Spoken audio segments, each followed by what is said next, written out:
right, hey guys. We're going to talk today about the new developments with our copper pellets that we've come across in the last month or so. We're going to kind of go over like high level stuff with how we got to the point where we're at now with the new products we're going to release. There's a lot of math, there's a lot of data that we're going to talk about. We'll try to keep it as practical as we can.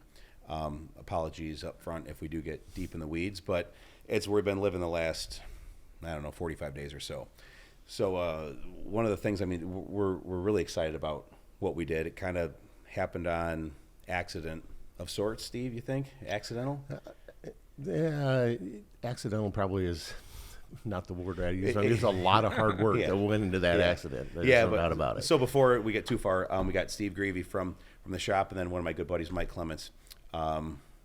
Mike's been a good buddy of mine last several years since we started Boss, and he's a guy that's way smarter than probably everybody that I know. Background on you. Basically, what I know is, first thing I learned is you applied to MIT, got accepted at MIT, didn't want to pay the MIT bills, so you decided to go to tech instead. Yeah. And you got your degree in what? Mechanical engineering from Michigan Tech. Mechanical. And then when we were kind of talking about what we did here, you took a ton of physics classes and tons of math. Yeah. As a hobby, though, right? You didn't do this because you had to. Yeah. I was just, education when I was looking at it, because I'm paying for it out of my pocket. So instead of looking at it as the minimal amount of work to get done, I'm like, well, if I'm paying for a class, I want the best class I can. So like you could take basic chemistry. I took organic chemistry, which was a graduate level class. I don't recommend it for anybody, but you do get a really good education out of the whole thing, like advanced material sciences. With good grades? Yeah. I got better grades in college and high school because I was very interested in finding out all the details of why stuff is. Like from growing up as a farm kid, like there's just certain ways that things are. But when you get into engineering, there's actually reasons and calculations why that is. So if your grades weren't great in high school, how'd you get accepted to MIT? ACT score, I think, was probably the best one. And you have to do a comprehensive test and send it in and then do a phone interview. So I think they do like a screening process and they look at it holistically. What was your ACT? 32. Out of about 32? I think it's 35. Okay. All right. Yeah. After partying the night before. I took it at Lakeshore. At our high school, all the way there. Yeah. My brother drove. And yeah. They're like, do you want to retake it? I go, no, not really. Yeah. All right. And everybody knows, Steve, you've been on the podcast. I think you've been on our podcast before in the past, maybe, or not? No? I don't think so. All right. Steve, you've been on one. It's been a year or two. Yep. Again, Steve's my right-hand guy at the shop, making stuff and making sure things get done. And mainly one of the big ones is keeping track of everything with documentation, because I don't work with a laptop these days. If I can't do it on my phone, either doesn't get done or Steve's the one that bails me out. So that said, beginning of the year, over New Year's, I went on a cruise. About day 4, I was getting ready to get back to work. And this thought that had crossed my mind multiple times over the years was, what if I made a pellet shaped like a golf ball? Would that help with aerodynamics? So I didn't really do a ton of work. I did have internet on my phone on the boat, and I found a patent that was maybe filed in like the late 70s. And what these guys did was they, I think it was with a lead pellet. It was almost like buckshot. They were able to like actually press dimples into this thing. I never knew of it ever being marketed. Patent since expired. And I was thinking, prior to this, it was always like, well, the golf ball has to have spin in order for it to create that aerodynamic efficiency. And that's why I always dismissed it in years past. But then on this particular day, 2 things jumped in my mind. Years ago, I played in a golf outing with one of my high school buddies, and he was talking about how guys would smear chapstick on their driver face to fix the slice. Then I thought of a golf outing I was in 2 years ago where we were able to donate. It was a charity thing, $20 or whatever to have your tee shot fired out of an air cannon. Oh. And that wouldn't be imparting any spin other than, what spin would result from the ball flying through the air, sort of tumbling. So I had this idea in my mind, like, I think if I took our pellets, I did this, and that, we might be able to, see if this would work. Right. So what was the next step that I took? and making sure I wasn't losing my mind with this whole thing. I think that was it. I was ready to get back, right? Right. And we took and was that like the first thing I got in the shop? Like, here's what we got to do. Yep, and we ran a ton of tests. Well, at first it was, I remember we shot a pattern after we made these like flat spots, because we didn't really make like dimples, because this is a random done process, mass produced.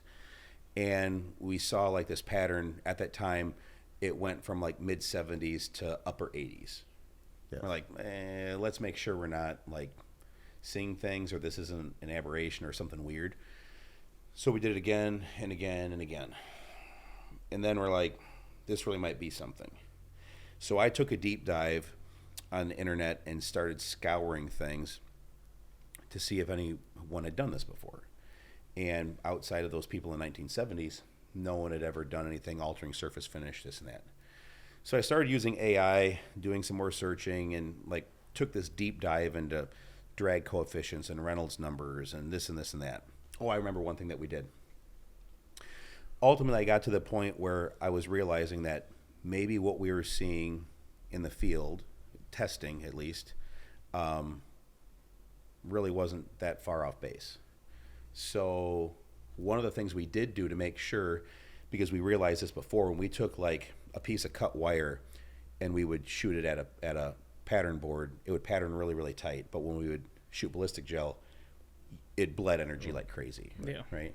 So, and I would think like scientifically that's probably just from the drag creating it, so much drag, it would slow down so much, it would have less tendency to want to drift because it's just going straight and slow. Yep. Okay. So we shot ballistic gel at 40 yards, and we saw roughly like a 6% increase in penetration over the smooth pellet that we were making for our War Chief grade shot. Right. This is around like Thanksgiving area production. So seeing that, we shot again at 60 yards and noticed like 11%. So we're like, all right, now we're onto something here. And people have asked like, hey, why are you using number 3s? Well, all we've been making so far is like 5s, 4s, and 3s, predominantly like 3s and 5s, because that's what the most popular blend is. People are either buying 3s or 3.5s, or right. 5s or 3.5s.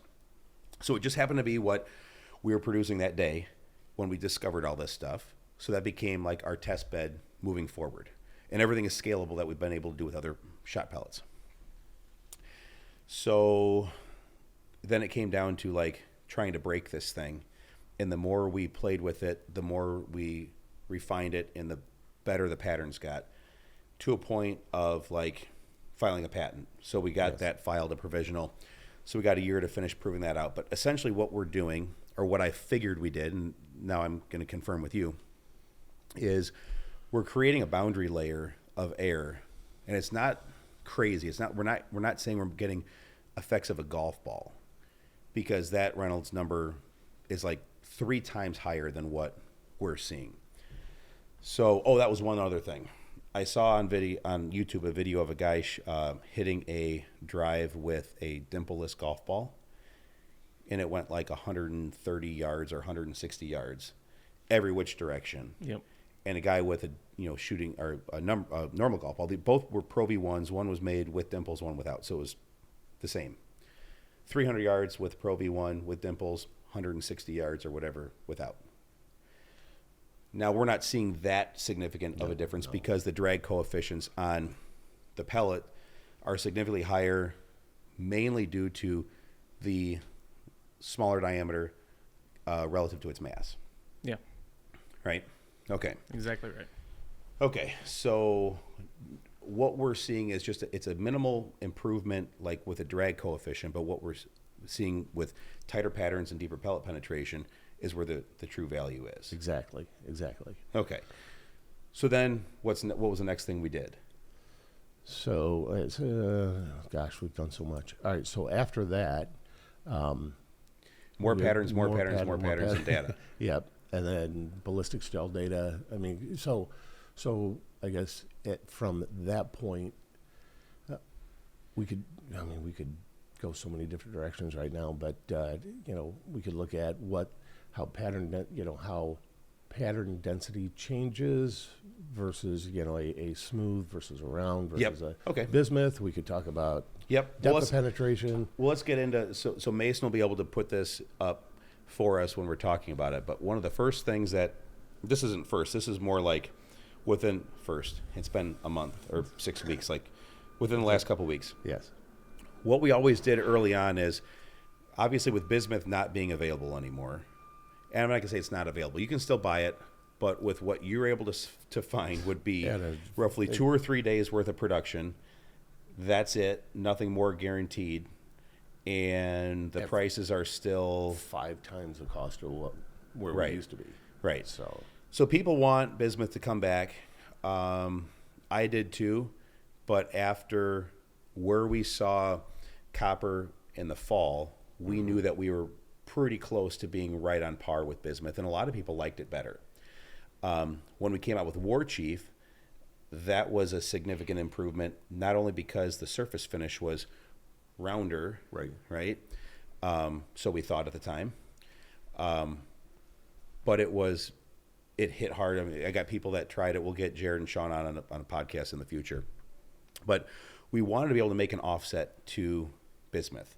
Now, copper, you've been in the shop and saw how this whole thing went. It was absolute hell last summer, last fall. I mean, we were ready to kill each other. People were ready to kill me. I mean, it was bad. Got it figured out to a point where we could have patterns and ballistic gel similar to Legacy. We're like, we got to roll out and get things going. Guys need ammo.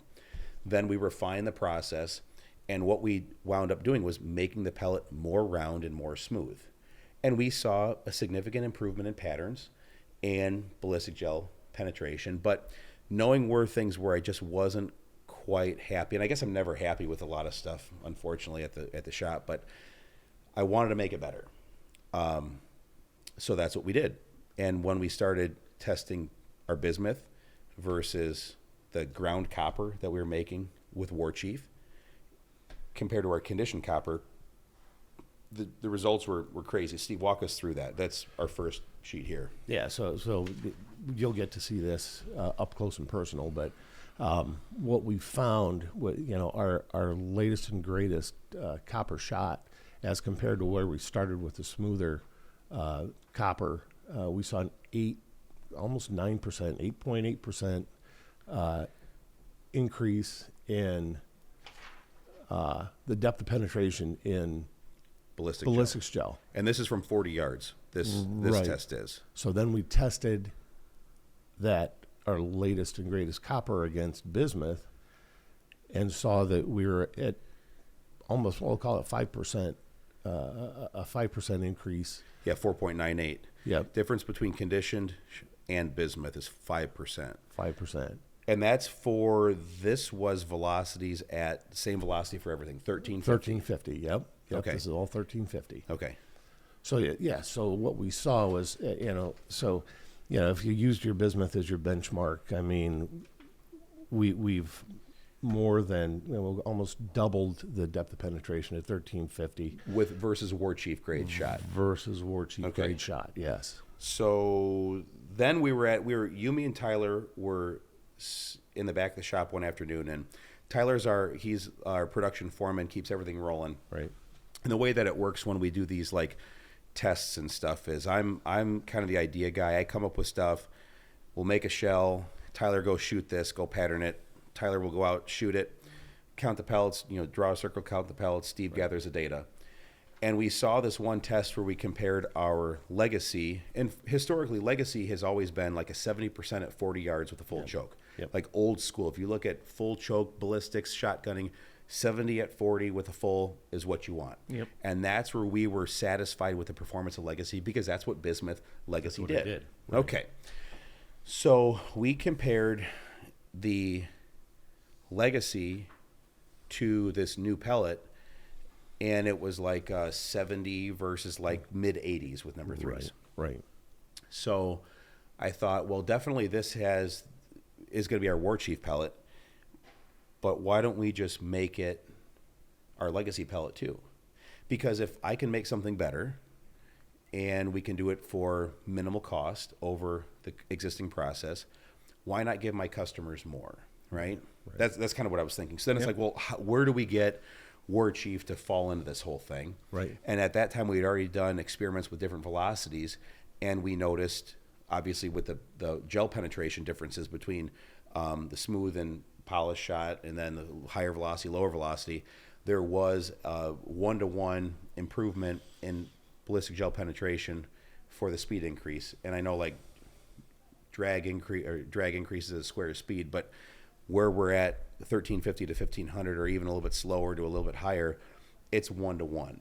You're not accelerating something 10% faster and getting 3% yield with ballistic gel. It's almost to the number. Yep. Yes. So we said, well, what we're going to do with War Chief is just speed it up. Yep. There is a little more recoil. You lose maybe 2 or 3% of the pattern, Exactly. but this stuff is a freak show. And I put a picture up on the fan page of like a 60% pattern at 60 yards with like really killer uniformity. So that's the difference between Legacy and War Chief. Fact is, we could make the Legacy worse, but I would rather make it that much better, because that's going to create separation between us and the next guy that's going to try to get into Exactly. the copper thing. Exactly. Okay, Absolutely. so that second one, if we go to this next thing here, Steve, this is This is a comparison so this is a comparison, again, of depth of penetration from 40 yards, 60 yards with 1350 and 1500 feet per second. Exactly. And again, we were just doing all this testing with number 3s because that was what we were producing at the time. And once we stuck with that, and we've been able to prove it out that it does transfer down. With one thing I do want to talk real quick with you, Mike. We do notice that the larger pellets tend to have higher pattern percentages to a certain degree for the same amount of choke.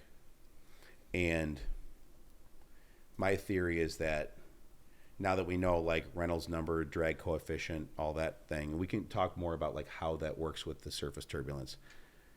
But why would a larger pellet drift less than a smaller pellet? Well, I think it's that same turbulent effect, right? If we can reduce that drag in the z-axis, you can reduce it in the x and y-axis at the same time. So you're going to get less variation. It's going to be more prone to stay at the same trajectory it left the barrel at. Less chances for variation.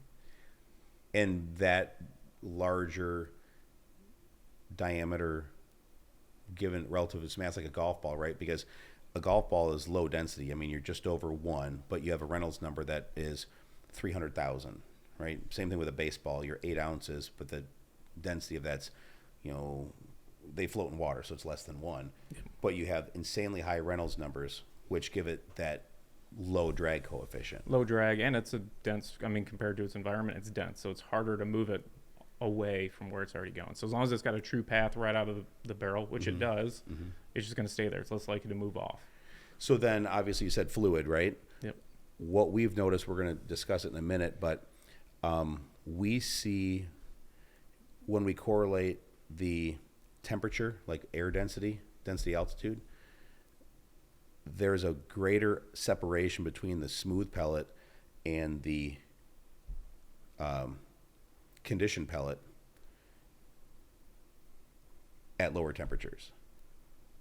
Heavier air. As the density increases. Right. So like where we're at the in hunting conditions, late season, cold weather, heavy air, high density altitude, we see, and we've only been, because we've done all this in January, February. So the best air we've had is like minus 1,500 all the way down to minus 4,000. Yeah. When you get down to negative 4,000, that's when your temperatures are in the teens, barometric pressure north of 30, is when we see that greatest separation between the ground pellet and the conditioned pellet.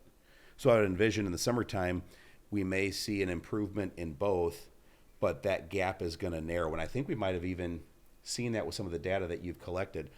As that air warms up, the delta between your conditioned and smooth pellet kind of lines up. Which makes complete sense from, the physics standpoint, How? right?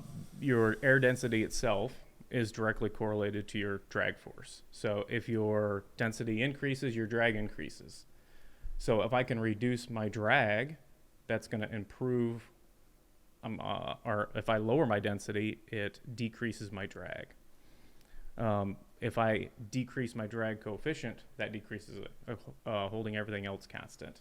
So you should see exactly what you're saying. A more dense fluid Yep. is going to have more drag on it, and by creating that boundary layer of Yep. turbulent flow, Yep. reduces the drag coefficient. So you're basically fighting those two variables in that drag force calculation. Perfect. So let's talk about why that boundary layer of turbulent flow works.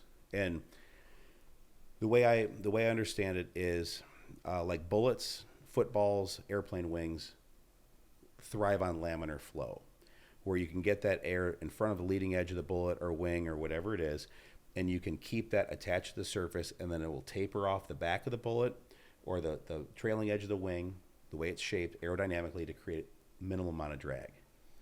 With a round ball, you don't have that aerodynamic shape. So what happens is the air will naturally want to separate at about the 12 and 6 o'clock, Yeah. right, as the pellets move through the air. The golf ball effect, you're creating, as it travels through the air, the flat spots or the dimples, the air runs into it, and it ends up increasing the velocity of the air that impacts it, and it creates turbulence. And that turbulent layer, because the air speeds up and goes faster, the pressure drops. Kind of like a Venturi effect through Exactly. carburetor sucking gasoline. Yep. So as you get these micro swirls, you're able to get that air to stick to the surface of the pellet or with that boundary layer as a function of lower pressure, like suction, for a longer period of time. So like in a golf ball, and what that is, that's the drag coefficient, right? Yep. A smooth ball runs at about 0.5, and a golf ball runs at about 0.32. Baseball right around there, 0.3. The calculations I've been able to come up with, backwards calculating the differences in ballistic gel penetration, comes out to like a 0.46, 0.47. So it's like, it's very, very, very negligible, but it still is significantly important, statistically and significantly important, when we're starting to see what it does in the field.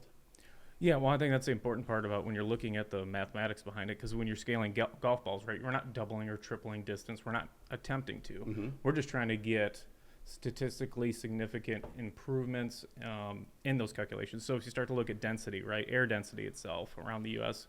can vary plus or minus 5%. Okay. And that's directly going to correlate to my drag force. So you're not going to change the density of the air around you, but you can impact it if you can address the drag coefficient to it. So that's the important part of creating that little boundary layer, reducing that drag coefficient from 0.5 to whatever it could be, right? 0.3, 0.4, whatever it derives to, ultimately just reduces that. And that gets to your energy conservation, right? Because the whole point of the drag force is you're just killing all the energy out of the pellet. So if I can reduce that drag force, the energy that I created when I left the barrel just goes downrange. And that's what's going to give you the better penetration in the ballistics gel. And there's also the whole thing too about like what happens to objects as they go from supersonic to transonic to subsonic. But I mean, that's way deep in the weeds, but that's also something that probably has a minimal part of that performance improvement too, right? Yeah, well, because if you're not creating the turbulent, that's the whole thing, is you have to trigger that turbulent flow on the boundary layer in order for all of it to start happening. Okay. It's almost like static to kinematic friction. You got to start it and then maintain it. So if you can start those little vortices kicking off the ledges and create that little layer, then it's just a game of maintaining it. So that entire time that you're going downrange, eventually you're going to pitter out to, what's the velocity approximately at 60 yards?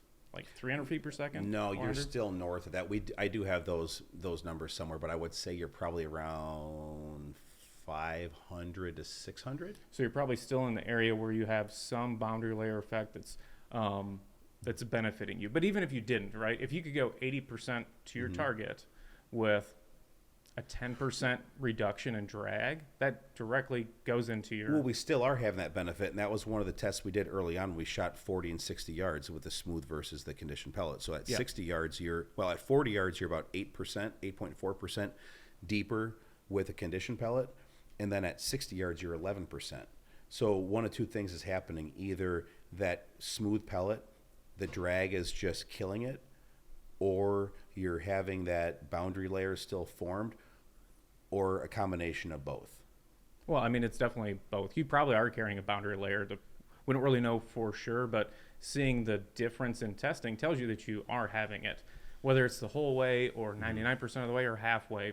But it's got to be the majority of the way, looking at how much is transferring into the ballistics shell. But in all fairness, like, you weren't at the shop for any of this stuff. No. You came in and we told you, I asked you to be like, hey, look at these patterns, talk to Tyler. Don't talk to me, because it was my idea, right? Talk to Tyler, ask him whatever you want. And I don't know if he talked to you that day or not. No. So then we haven't talked since. And really all that I wanted is, like, I didn't take physics classes in college. I don't have a mechanical engineering degree. I didn't get accepted to MIT. I just came up with an idea, ran with it. We saw shit, and then asking you to, like, say, are we full of shit, or is there, like, science and math that actually backs this stuff up? Yeah, and I mean, just at the first discussion about, or even golf ball discussions before, theoretically, it makes some sense, and there could be some benefit. It's never going to be the insane amount, but it makes sense that there should be some benefit. And then when you start doing the calculations on it, like trying to find an issue with it, I'm like, well, you're probably talking 5 to 20% theoretically, and you're living, I think, like in the 10% range. So the math checks out pretty, like, from theoretical to actual application.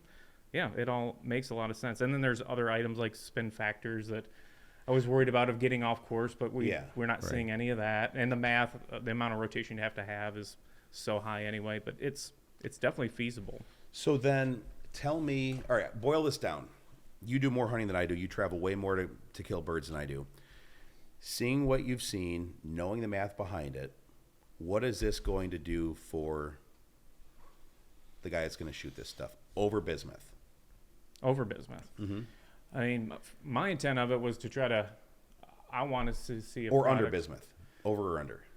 Well, I mean, it's over bismuth without a doubt. I mean, after shooting it, it's definitely over bismuth. It helps you with downrange efficiency, which some people could say that is unneeded, right? If I'm shooting birds at 20 yards, you don't need to worry about penetration at 40 yards. I don't disagree with that. But in reality, you're going to have decoying birds, you're going to shoot them, and you're going to unload your third shot, highly likely. Or you're going to try to get at a bird that's across the blind. This helps you with that, being able to hold a pattern together and get it downrange up to like 60 yards. It puts it to the point where if I'm like a specialist and I have a toolbox, can I actually use all the tools in my toolbox? This makes sure that your tool works well. It's not going to be, it's not a shell problem. Now, if you miss, that's on you, right? Yeah. But at least you don't have to worry about, like, I'm sure you remember, like, shooting at geese flying over, watching pellets bounce off because you can't even get them into the bird, right? This eliminates that completely. So one thing that I do want to touch on is the reason that War Chief performed so much better than Legacy when we were making out of bismuth was because we were buffering it. Right. And that was largely due to setback forces and creating flat spots on pellets. One of the theories I have in my head is by us making these irregular surface dents or whatever on the pellets is during setback forces, the dents aren't going to be any worse than what the dents are on the pellets, relatively uniformly applied all over the surface. Right. So with Legacy bismuth, the reason that pattern would open up, because the shot was the same, but we would go from 70 to 80% just by buffering. I think it's a function of putting dents and flat spots in only certain areas of the pellet that would cause that tumbling, yawing, looser patterns. But also what it would do is it would cause a wide range of penetration numbers. And I think that might be in, is that in one of these charts or no? If we do, we can bring it up. It's probably buried somewhere else. If you were looking for bismuth versus... Yeah.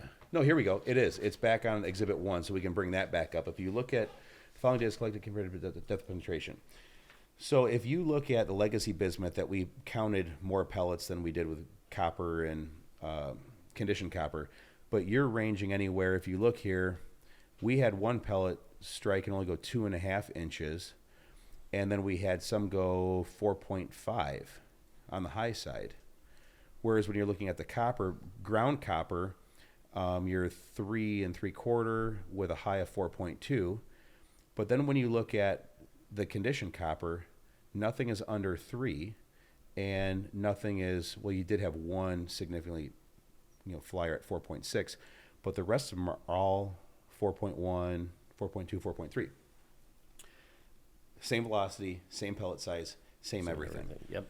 So I did notice, I didn't get to kill anything this last year, but I got to watch videos of people doing it. And when they would do cleanups on the water or water swatting, I noticed there were no flyers. The shot cloud seemed to hit right in front and end right behind the bird, like shot stringing. And while I do think it's a topic for another conversation, I do think that if the pellets are penetrating at different levels, like tighter dispersion in ballistic gel, that is a tighter or shorter shot string and tighter shot string, because more of those pellets are arriving with more similar energies, traveling at around the same speed because the pellets weigh about the same amount. Not true with bismuth because of not pellet size, but because of pellet deformation. Right. And we noticed the same thing with War Chief bismuth, that you had that tighter standard deviation in ballistic gel. So just a aside, another reason why I'm really, really, really starting to lean towards really, really loving copper. Even though it was a bitch of a process to figure out and make, it does take a lot more time to produce. It is more complex. It's way more involved. Definitely. But now that we've got the secret sauce figured out, it's 100% scalable. Well, and if you look at creating that boundary layer around it, all of a sudden the pellet shape, to a certain extent, becomes less important because you have a perfect sphere no matter what, as long as you're creating all the vortices off of it, where before you didn't. You just had a basketball with a flat side on it. So it's going to kind of just tumble off and get a bunch of variation. And that explains, right, Yeah. what we're seeing with the longer shot strings, more flyers. When the pellets would hit the water, they'd be strung out a little bit more, and then backed up with, like, visual, that wide range in ballistic gel. Yep. Okay, cool. So I think we're at a point we've kind of beat that to death. Yeah. Meg, you've got the list of questions. There's guys that we did post and ask if guys want us to answer questions around this whole copper thing. I'll say you covered most of it. Okay. Most of them. Some people are inquiring about chokes, but we'll probably do another podcast about those. Yeah, we can talk real brief about it. Okay. All right, so chokes. Last year, well, let me take it back. 2019, there was a guy that is since retired. He gave me a choke. One of my friends brought him for a tour through the shop. And he's like, yeah, I used to make these chokes. I'm into machine sales, and part of my hobby, I would turn chokes. All right, cool. So he gave me one of these chokes, and it was the best damn turkey choke that we've ever shot. Like, it was to a point where Tyler, when he wasn't using it, it would go in the vault, be locked up. I would check it out during turkey season. Lost track of it a couple times, but it remained in the vault. Fast forward to about a year ago. We ended up buying all of the leftover tooling, all the inventory, the rights to manufacture, what we would call this lug nut, because it looks kind of like a lug nut. It's got,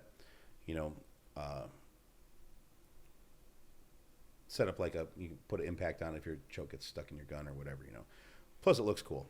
Very utilitarian, simple, works really damn well. Mm-hmm. So when we were doing all the pattern development, that's one thing that we'll talk about.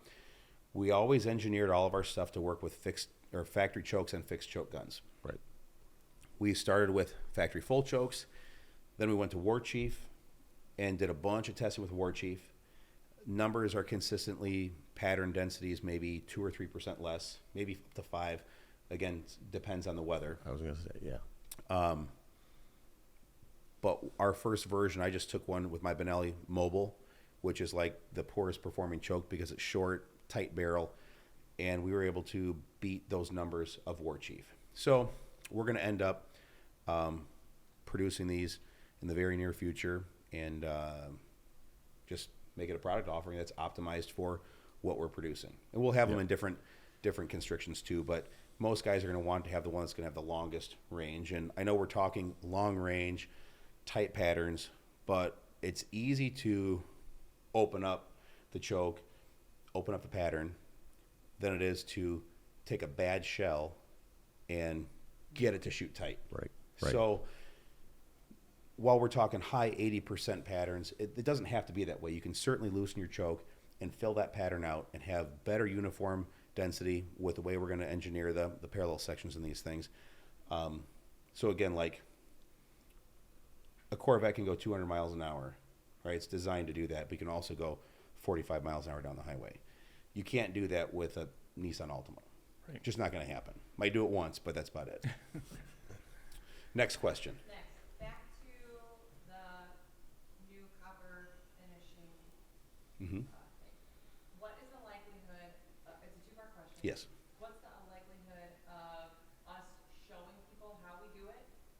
And what also is the likelihood that this process will be applied to other materials like steel and things? Okay. Question. Mason, were you able to pick that up? I would repeat it a little. Okay. Question was, what's the likelihood of us showing people how we're going to do, how we do this, Yep. and what's the likelihood that's going to transition to other metals? Yes. Okay. We did preliminary tests with other pellets. There does appear to be an improvement, but 90% plus of our business is with non-steel. We're working that first.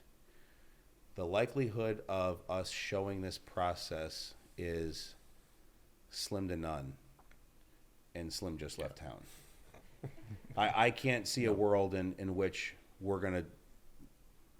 No, it's off limits. Next question. What is the estimated timetable for approval from the Fish and Wildlife?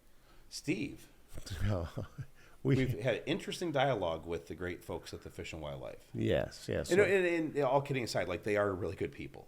No, I don't and- have any issues with any of them. no, they've been really good to us. You know, they Our main guy retired. yes. So the main guy that was actually working with us in approving our. Time. Uh-oh. Yes. Your question is formal approval with Fish and Wildlife. Yes. Okay. Copper's been deemed non-toxic since 2014, right? That's the big thing. 30-second blurb on this. Yes. When a new material is introduced to be approved to the list as non-toxic, you have to do a bunch of things. One of them is submit a detection method, okay? Yes. Once you get everything all blessed, it goes on the spec. The detection method is in the third column on that material spec. There's a footnote 2. Footnote 2 there says the information in this column is informational only and not regulatory. Exactly. So you research that, and essentially what happens, there's a disconnect inside the Fish and Wildlife that third column never used to be there. That was added sometime within the last 15 years. I think it may even be less. Yeah. So, because the hunters and the field agents have to require on an agreed upon test method, because hunters may not have access to certain test methods, it is a non-regulatory issue. So there's a lot of like, left hand doesn't know what the right hand's doing in government. This is one of those things, but people are freaked out about it. But I can tell you, our position is it's already been approved. The testing method's not regulatory. No one can be ticketed. It's not something that, there's no means of checking this with a UV light, this or that, you get a fine. We had the stuff out in the field all last season. Not one person called and complained, got shakedown or no shakedowns with the feds. No tickets written, no questions asked, no problems. Right. That said, we do have the means to test and validate copper inside a shell. We can also check bismuth, we can check tungsten, we can check steel. We got the technology, everything is done. Yeah. The latest communication from the U.S. Fish and Wildlife was we need to find a third-party accredited source to verify our claims and verify that it works, or it operates the way we say it operates. Submit the findings to them, and it'll be up to them to make the determination whether they want to accept it or not. Right now, that's what I'm going to call it struggling, but we're having a tough time finding a place, an inspection house or a analytical house to do that type of testing. That's not a big deal, though. So it's, Right. I mean, we're probably a month, if that. If that.